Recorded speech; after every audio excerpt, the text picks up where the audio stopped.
सच कहिले खाए में तीख देबू का, ये लिख ले बड़न। इस साल विकास राव का एक से बढ़कर एक आप सबके बीच गाना सुनने को मिला होगा बाबा साहेब की जयंती पर, जो कि आप लोगों को बहुत ज्यादा पसंद आया होगा यह गाना। तो भाई लोग, चमरान स्टार विकास राव का इस साल बड़े बड़े कंपनियां से गाना रिलीज किया जा रहा है, जो कि एक से बढ़कर एक आप सबके बीच काफी ज्यादा अलग अलग अंदाज में आ रहा है।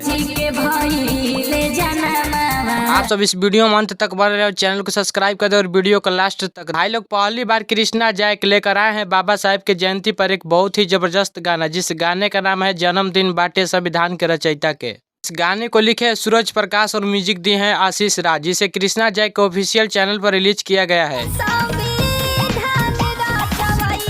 आप सब इस कृष्णा जैक के गाने को अभी तक नहीं सुने तो इस गाने को ज्यादा से ज्यादा सपोर्ट कीजिए और इस वीडियो को लास्ट तक देखें। आप लोग इस वीडियो में विकास राव और कृष्णा जैक के गाना सुनने को मिला होगा, तो आप सब कमेंट में बताइए कि किसका गाना सबसे बेस्ट है। चमरान स्टार विकास राव के बाबा साहेब के जयंती पर आप सबके बीच बहुत ही बड़े बड़े प्रोजेक्ट आने वाला है, तो इसी तरह से विकास राव को सपोर्ट कीजिए और कमेंट में बताइए कि विकास राव का आप सबको कौन सा गाना अच्छा लगा। तो मिलते हैं अगले वीडियो में, तब तक के लिए जय भीम, जय भारत, नमो बुद्धाय।